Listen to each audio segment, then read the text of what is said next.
Sounds good. Okay, so let me kind of run this through you. This is the hazard mitigation plan update for the city of Los Angeles.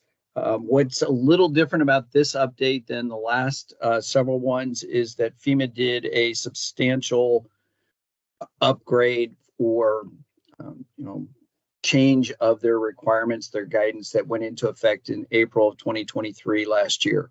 And because of that, it's what Cal OES is really looking at these are not really updates anymore. These are really rewriting a lot of the plan information. What's becomes somewhat unique about these plans is while there is guidance that is set out by both FEMA and Cal OES, is these are local plans. So we do rely a lot on the information from a local jurisdiction, and we put that into the plan itself. As John had mentioned earlier, this plan is close to 1,000 pages long. And if you've read through it, then kudos to you for taking the time to read through all of it. But we did spend a lot of time going through and looking at a lot of data, looking at a lot of information that was both from state, local, some of the academic institutions. So with that, here's kind of the presentation we've got for you today.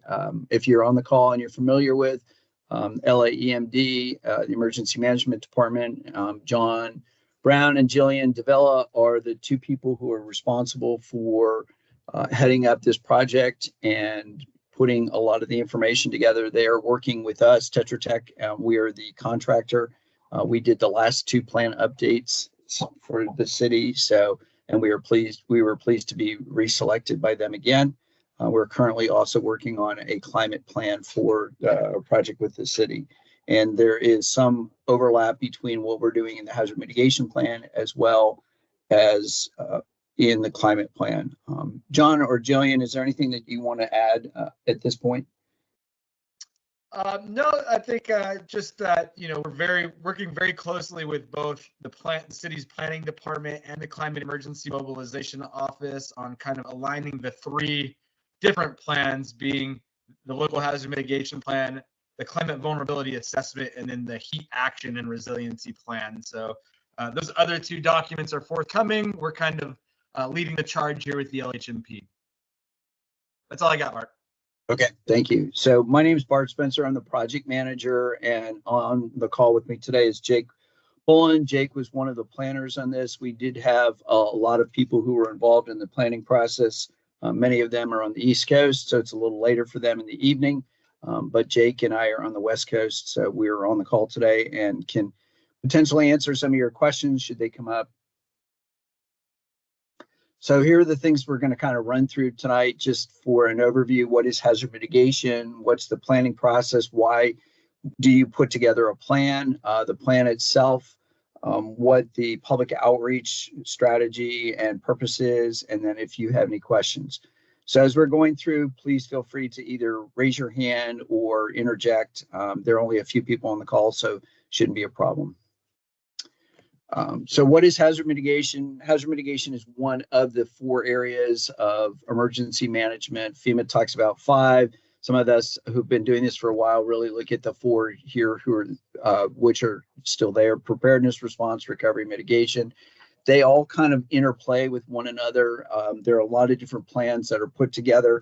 And so you have, John talked about several of them, but you also have an emergency operations plan, a recovery plan, evacuation plans. Those are all work in concert with one another. Hazard mitigation plan is just another plan in that suite that looks at ways to be able to identify hazards that are specific to the local jurisdiction and what are ways to potentially come up with developing action items, projects of either reducing or eliminating the risk to, as you see there, life and property. So here's some of the guidance. I talked a little about that. The federal they put together something about 24 years ago called the Disaster Mitigation Act of 2000, or DMA 2000. It then got put into law, the public law 44 CFR. You see the exact number there. And then FEMA has also added additional guidance Cal OES, California Governor's Office of Emergency Services, also issues guidance. What you will see in two of the things that are more important or more prominent in this update than in other updates is the focus on social vulnerability as well as climate change.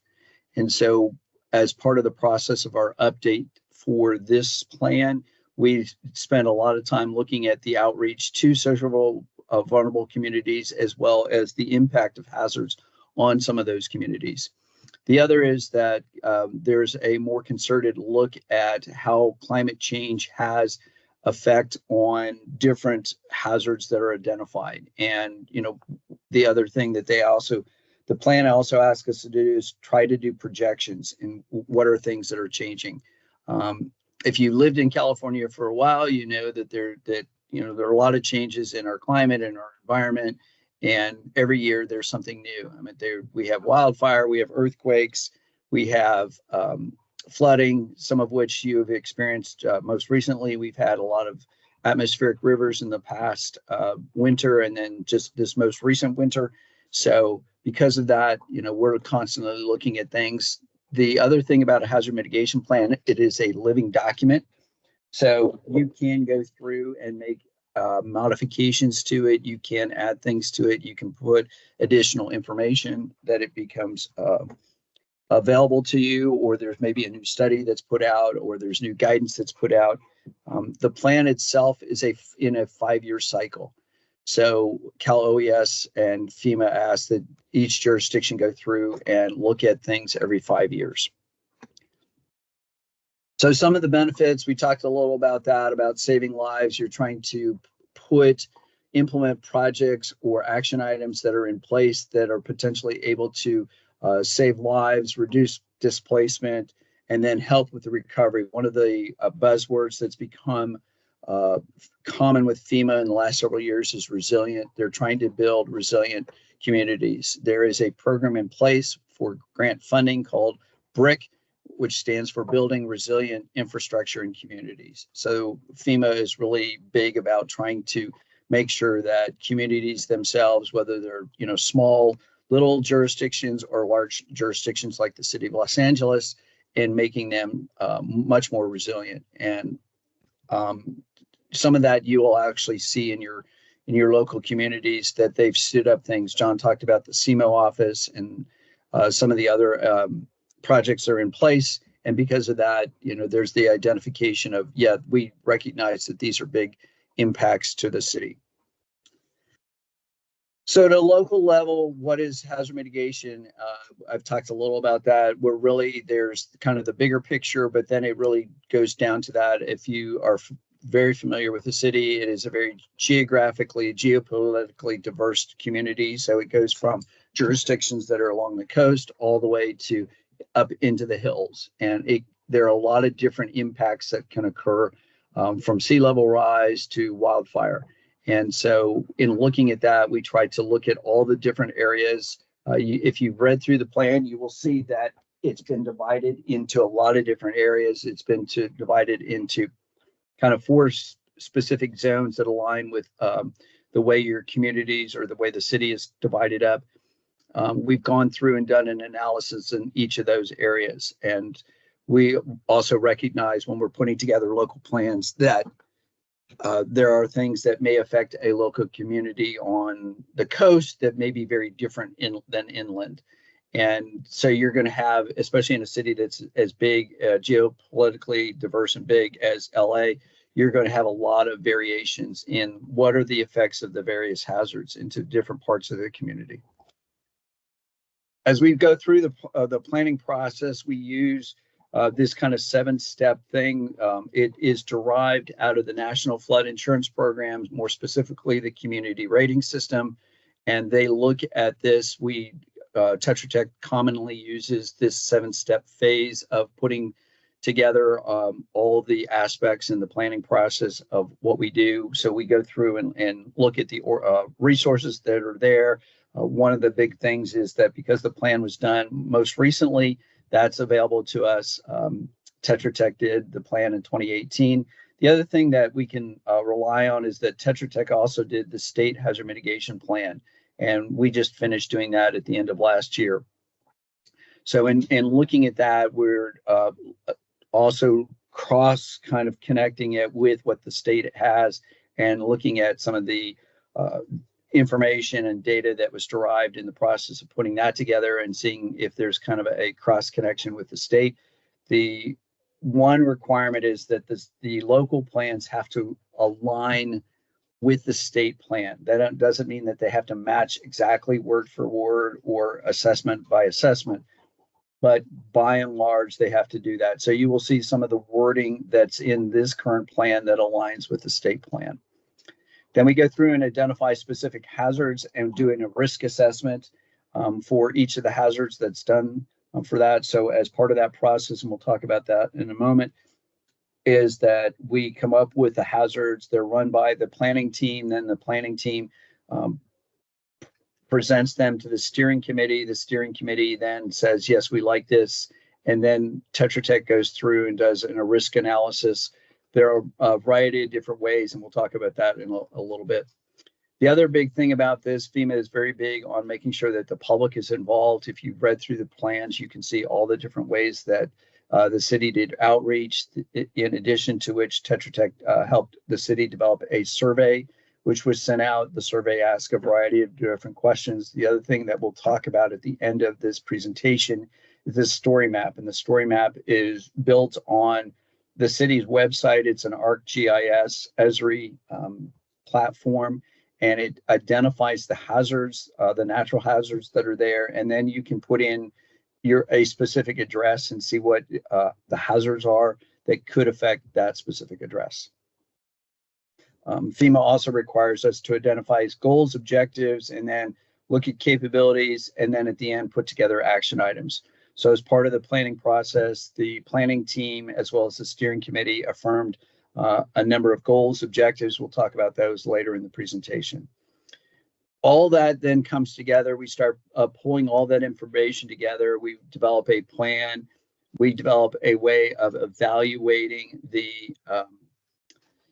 information that's put together. And then also we have to identify how every year, and the city has chosen to look at the update of this every year, or the review of the plan every year, and see what are things that may need to be changed, to see what the status are, what the status is of all 143 action items, and putting all those together. So we assemble all that.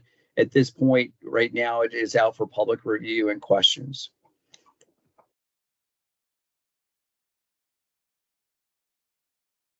So here's the planning process. Is just kind of a slide of how it all works together. So we have the planning team, which I talked about. The steering committee is made up of a variety of community members, as well as members of the city, people who might be subject matter experts who work for the city.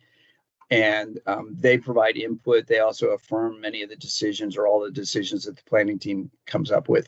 We also have outside stakeholders, which may be members of the academic community or other members of the community. And then the last one we just talked about was the public outreach. And so throughout the planning process, FEMA really encourages people from the public to contribute, ask questions. The questions can range, just as an aside, the questions can range everywhere from what about potholes that are out on the street in front of my house to, trees that are hanging over backyard. FEMA has identified those, and I will talk about those when we get into the hazards. Ben, you have a question? Yeah, I can't see the screen. So if you're sharing it, I can't see it. Does anybody else have a problem seeing it? Yeah, I can see it, Ben. You don't see the planning process slide here? No, I just see a black screen. Were you able to see it prior to this slide, or the whole time? No, I thought the whole time. I just thought it was part of the whole thing. Oh, Howard, can you see it?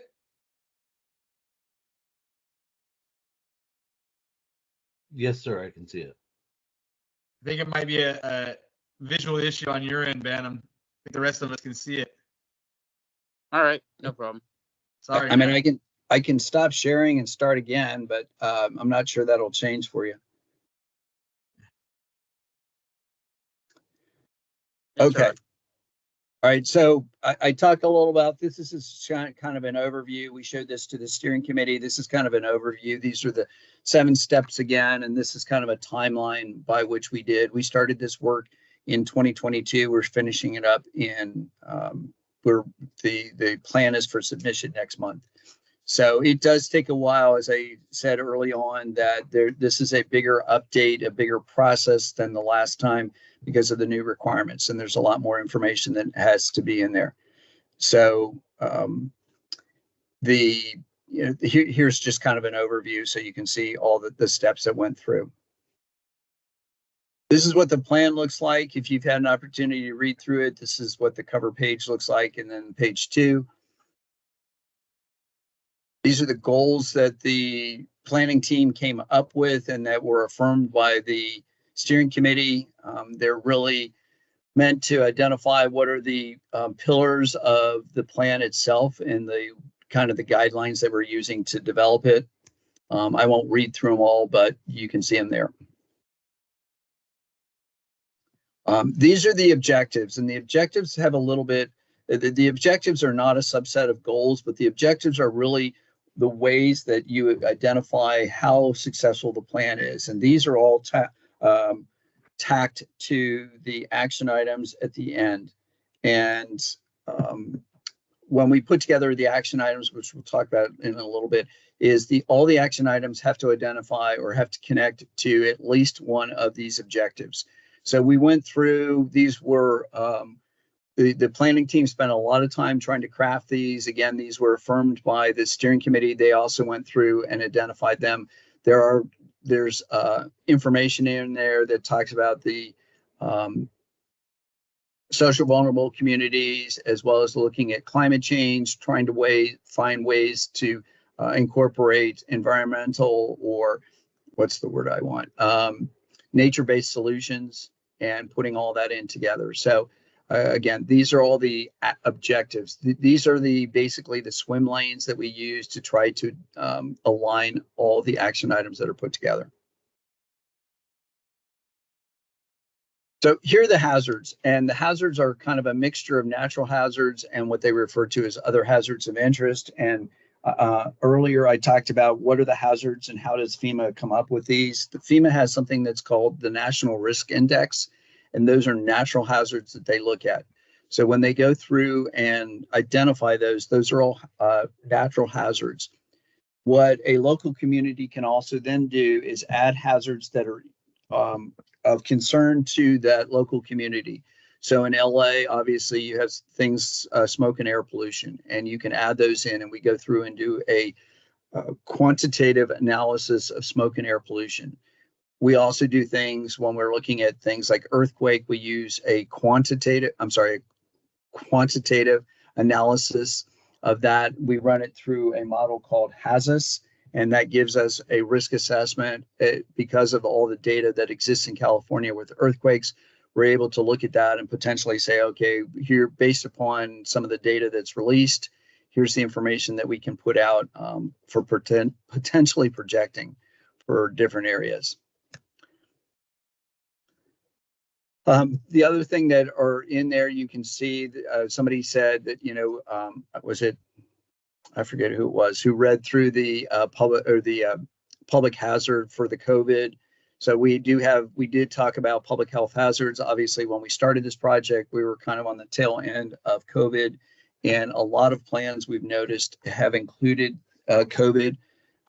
When we put all this together, when we put together a hazard mitigation plan, many of the things that people will say is, well, we want funding for this and this and this. FEMA looks at very specific things that it funds. There are also other areas in the federal government that provide grant funding. There are also areas in the state that provide grant funding. There are also private institutions that provide grant funding.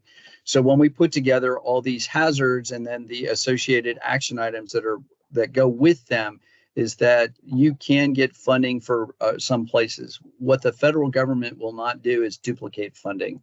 So while we have smoke and air pollution listed as a hazard, more than likely any funding for that would come out of the Environmental Protection Agency, not FEMA.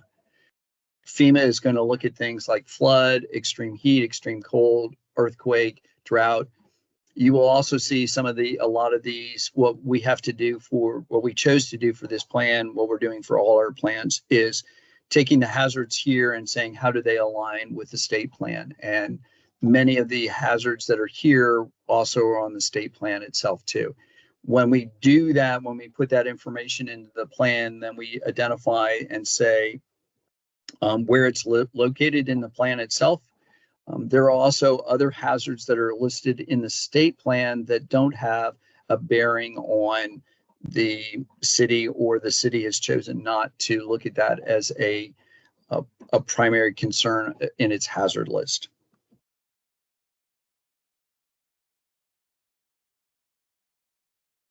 Right, so here's kind of the risk ranking. The plan is much more explicit about how we come up with this. It's a really complex process. We look at a variety of different things. We look at history, we look at impact to the city, we look at economic, we look at recurrence issues, and as we come up with this for risk ranking. And so you will see the risk ranking that's here. The other thing about a risk ranking is that local jurisdictions do have the ability to make changes based upon local information. So this is when we went through and did all the analysis of the risk analysis and the hazard assessments. This is the calculation that we came up with for what are the rankings of the potential hazards based upon the impact to the city itself. As we go through and then look at all that, then the city and EMD reached out to the various departments in the city and said, okay, if you'd like to be a part of putting together an action item for the city or for the hazard mitigation plan, we will ask you to submit one. And so what you see here is one example of a hazard mitigation action item. And so what it is, it's the city's emergency management department. It's upgrade the city's local hazard mitigation page. While that seems pretty benign, it's not, a big project that you're going to see written up probably on a local news somewhere or something like that. It is important to do that because, as you know, things change in the city. I mean, who would have predicted COVID 5 years ago? Who would have predicted the atmospheric rivers that we've had in the last 2 years? So as part of that, and when I was talking earlier about mitigation moves into preparedness, one of the things about updating the mitigation page and part of the effect of the story map and how do hazards impact a specific address is, what do I need to do to be prepared if these hazards are occurring? And if for some reason, we have an earthquake, what are the things that I need to do? So the intent, or one of the objectives of Cal OES, is they want to make sure that all these plans that are available to people like John and Jillian work in concert with one another. And so updating the web page can also add action items, and they, based upon some of the storms that have occurred this past year, they may say, okay, we'd like to do these things because the city council has identified this as a priority, or a department has said, based upon the island heat effect that's occurring in the city, we really want to do something to mitigate some of that. So we have to identify what the specific action item is, and that is to upgrade the city website. What are the hazards that it's mitigating? Is it a new and existing project? This is, it has a new aspect to it, but it also has existing aspect to it. The numbers that you see there, 3, 4, 5, 6, those all correspond to the specific objectives that were identified earlier. The payment is for general funds, and it is a short-term project. The projects are divided into 2 areas, either short-term, so those are anything from 5 years or less, to long-term that are 5 years or more. So you could start a project in year 4 that goes into the next cycle of the plan, and that's fine. It is not, the plan itself is not bound by, oh, you have to complete all the projects. Currently, the city has identified 140 action items from the various departments and have put them into the plan itself. So we talked a little about the story map here, and you can see the webpage address at the bottom there, and it's posted on the website, on the city's website. And this is an interactive one, so if you push it, I can go to it, but if you push each of these buttons, it will take you to the information that's there. It will give you information about what is the hazard, what is the local hazard mitigation plan, what is hazard mitigation. It does take you to the mapper. It does give you the information about the meetings that are there and then the survey that was available. So this is just a snapshot of the page itself, but if you go to each of these, it will give you a little bit of information about what that hazard is specifically. So this is an extraction from the city's Facebook page. This is a way to reach out to the city if you want more information, and they can provide it to you. And that's a very high overview of the hazard mitigation plan. Are there any questions?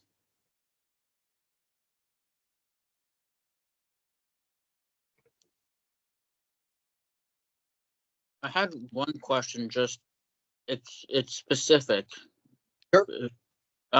It's just in regards to for the hazards of interest. There's no methane. I know you talked about the Aliso Canyon gas leak, but I just actually wrote an article on this. There's like over 1,000 wells that are either abandoned or still active, and I don't really see any hazard info on that throughout the plan. There's constantly methane explosions going on in the city, and so that could be something else to look into. Okay, thank you. I will pass that along, or John and Jillian can take note of that. The as I mentioned about this plan is that you can go back in and add information into it, or look at that and say, okay, that's something that we really need to take in concern off of. Yeah, thanks for that, Ben. We do have some mitigation actions in there that are written more generically for hazardous material in general. And if there's specific projects that relate to methane and the mitigation of those wells potentially releasing methane, those can be written underneath that kind of umbrella hazmat mitigation actions. And the way we write them that generally is really because when the funding becomes available from FEMA, we then write the grant application specific to the project, right? So we try to keep the actions in the mitigation plan kind of at the 30,000 foot level, so that as we get the NOFOs, the notice of funding opportunities, and understand more of what the funding focus is, we can then look at our shovel ready projects across the city, find which mitigation action that would fall under, and then write them in a more specific way that would be funded, if that makes sense. Yeah.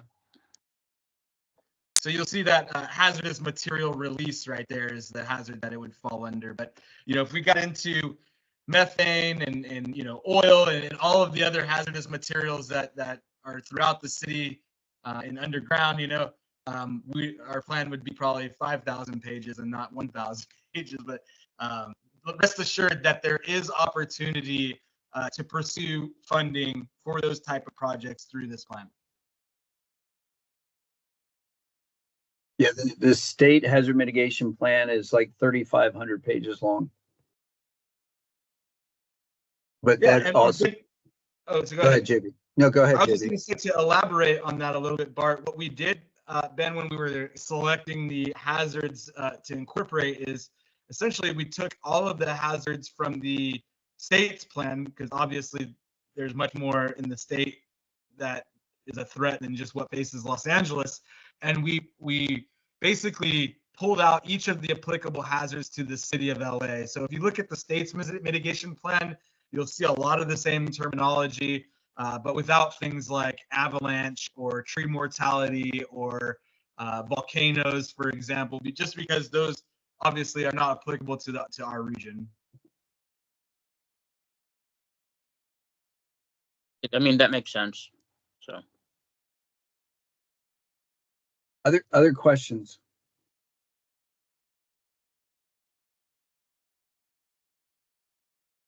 Gabriella, have you read through this and are you ready for your test? I was told there would be no test. Oh, It's open book for Gabriella. Thank you. No, I am, it's next on my pile. it's only 1,000 pages, so don't worry about it. I did read through it once. Well, I'm impressed. It was, well, let me revise my statement. I read the parts that were assigned to my department. Oh, okay. I am trying to, I have one more report to read and before I get to your little report. Okay, not a problem. But I've literally carried it with me for the last week, like in hard copy. It's not light. No, it's yeah. Well, if nothing else, Gabriella, we hope that you're getting some cardio in. Carrying it I'm around. hoping to absorb it by diffusion. That's great. So Well, here- thank you.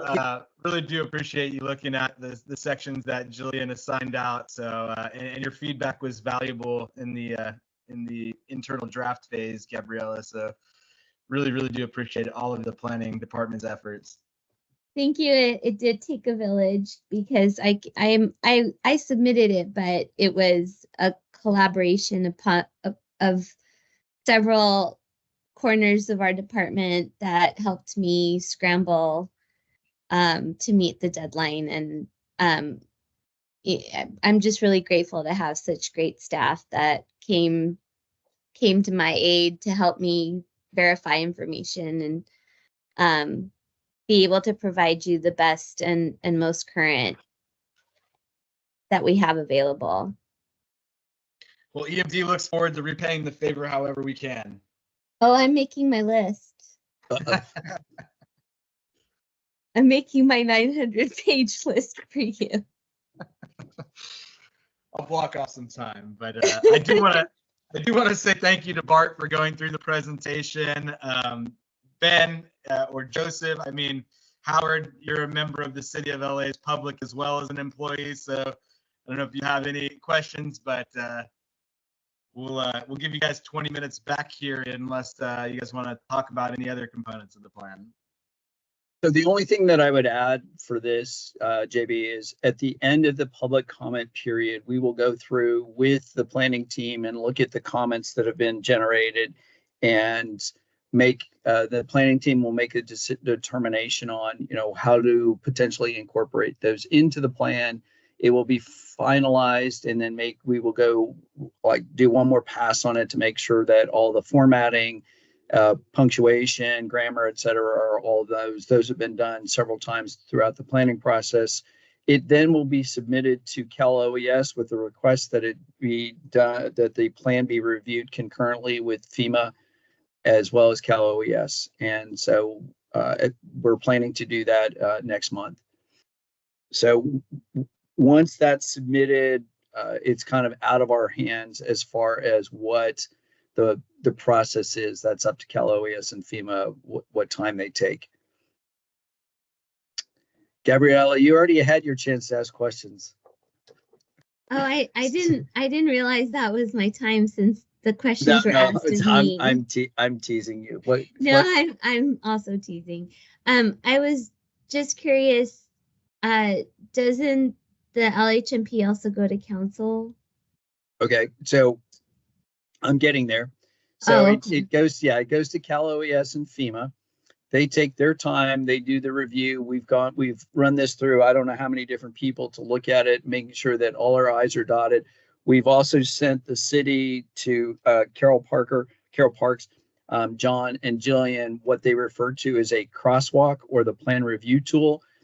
So we've had 3 people go through the plan review tool and make sure that all the information that's requested by Cal OES and FEMA is there. It's identified very specifically where it is in the plan. We want to make sure that there are no hiccups when the plan goes in for submission.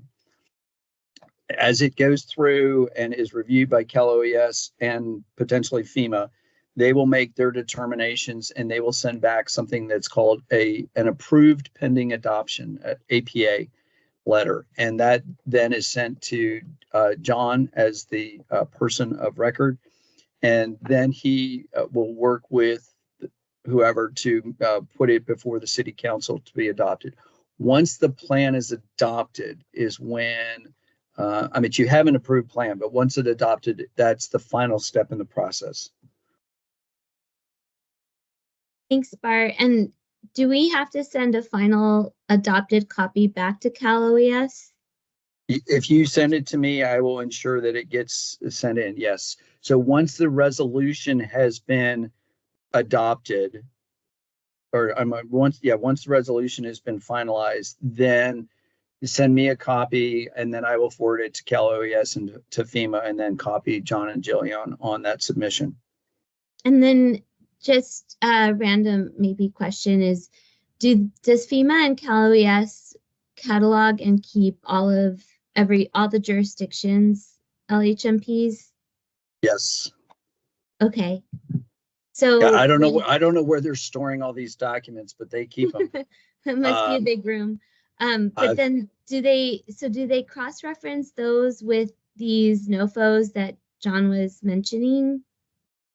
So that's a good question as far as grants come up with, is that when you put together a hazard mitigation plan, whether it's the city of LA or another jurisdiction, these are what they refer to as wish lists for the action items. So there is no obligation on behalf of the city to do that. Part of that is, and then we also don't include any dollar amount for the projects. The reason being is we're trying to minimize the possibility of doing a CEQA review. So because of that, there is no obligation on behalf of the city to do any of the projects that are listed there. Now, where it does become beneficial is that if you do apply for a grant, you can say, here the information is listed in this action item table, that we have identified this as a potential project. That certainly plays to the benefit of applying for a grant. The other is that if you have a lot of historical references saying there have been a lot of flooding in this part of the city, we'd like to apply for mitigation dollars for that. That also helps play into the potential for receiving grant funds. Did I give you a bigger answer than you wanted? No, you gave me actually sufficient amount. I'm just wondering what, I guess it's similar in that different parts of FEMA and Cal OES are operating in this space, because I'm drawing sort of some assumptions that one group, one segment of the agency is holding these, and another segment is doing the grant review and application. You're expecting the government to be efficient? I'm sorry, did I say that out loud? So yes, when you send this in, I mean, they are going to look at this, and you would also cross-reference it when you do a grant application. When you go through and do complete an application, you have to put, in some cases, have to do what's referred to as a benefit cost analysis. So there are a lot of things that go into the grant itself and what are the specific requirements for the grant. And they may go back and look at your plan. And I don't know, because, you know, there's so many different grants that are out there, and there's so many different ways of applying for those. So I'll give you an example. You know, applying for a civil disorder grant, you're probably going to go to Homeland Security. Even though FEMA is part of that, you will not get a FEMA grant for civil disorder. You could potentially get it through Homeland Security. The same for cyber threats. You're not going to get that probably from FEMA. You're more than likely get that from Homeland Security. So. Okay, so I guess I was thinking, or maybe I misunderstood that the NOFOs were all coming out of Cal OES, but they're not. No, correct. So Okay.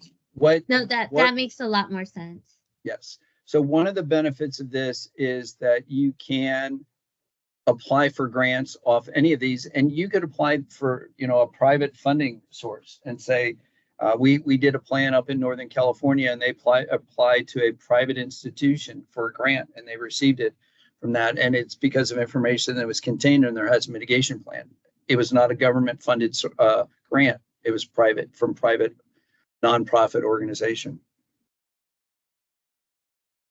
You can also use this to apply for the state.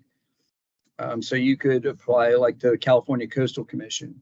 And if you wanted to do sea level rise or something like that, you could do that and see if they had funding available. Wildfire, you can go to CAL FIRE and see if they have grant funding available for that. So. Thank you for that explanation. So the other thing to let you know about this is that even though we're going to be wrapping up this project next month, is that we're still around. I mean, JB and Jillian know how to find me and track me down if we have questions that we can help with. And so as you move forward with this project, or with the plan itself, we get lots of questions from clients when the project ends. Even a year or two later, they're call up and say, what about this, or what about that, or how do we change the maps in there? So we're still around and available. Gabriella, one thing I will say is part of what Jillian and I are doing through the mitigation task force will be monitoring those NOFOs and pushing those out to the stakeholders to consider for their when they're going to apply for grants, and we will also assist in the applying for those grants and following them through the process. So my goal as EMD is to play a much more active role in the facilitation of pursuing some of those funds than what we've seen in the past.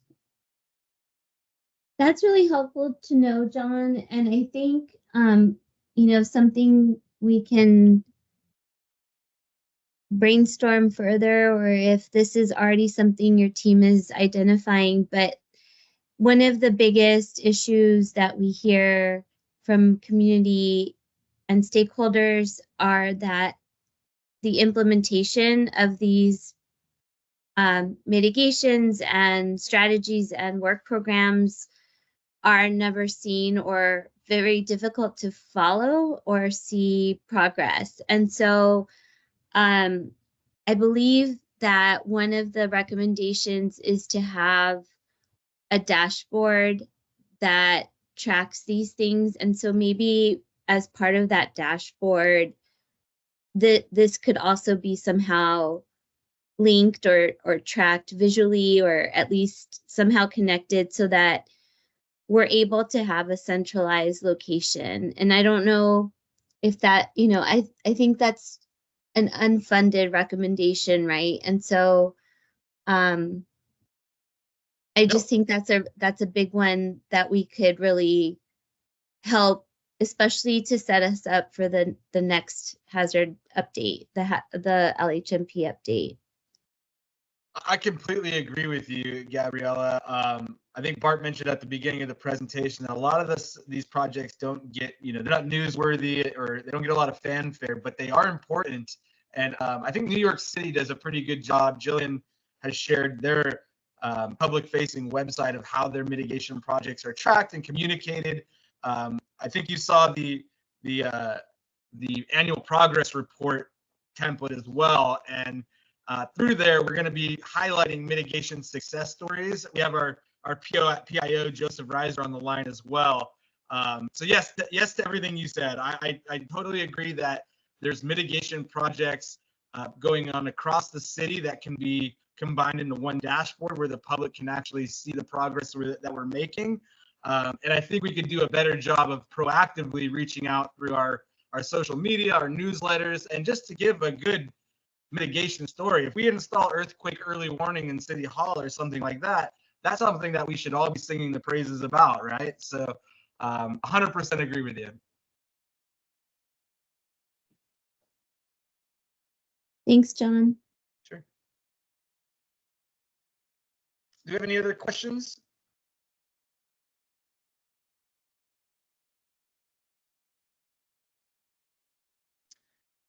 Okay. Well, again, I think we're going to post the recording online. So those that may have joined late are able to see. We also have a session. Jillian, I'm going to kick it to you to talk about the next date in the session and kind of where they can submit written feedback if they have it. Hi, good evening, everyone. Just want to see, can anyone hear me? Yes, we can. Okay, so the next meeting will be on Saturday, April 6th. Excuse me. It's going to be online as well. So we will be posting this in our social media website, and also it's still available in our online mitigation webpage. So it's going to be available there. We'll be also posting this video, this recorded video online as well in our website. And so the next meeting again is on Saturday, April 6th at 10 o'clock a.m. and it's going to be virtual. I will be putting the event at next door, and I'm also like reaching out to different community groups to spread the word for the April 6th meeting. So, but there's another for those who are not maybe comfortable joining the public meeting or who don't have time to join the public meeting.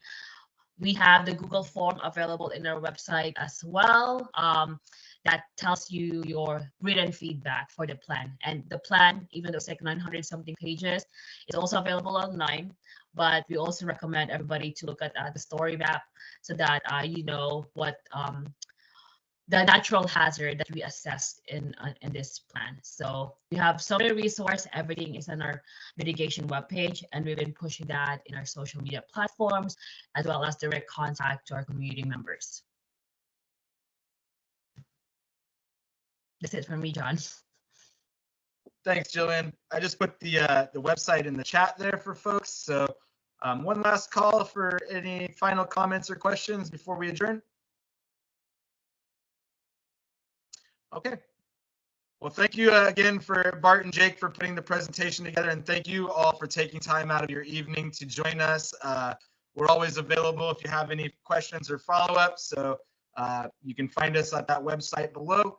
Otherwise, have a great evening, and we will see you on the next one. Thank you, everybody. Thanks, everyone.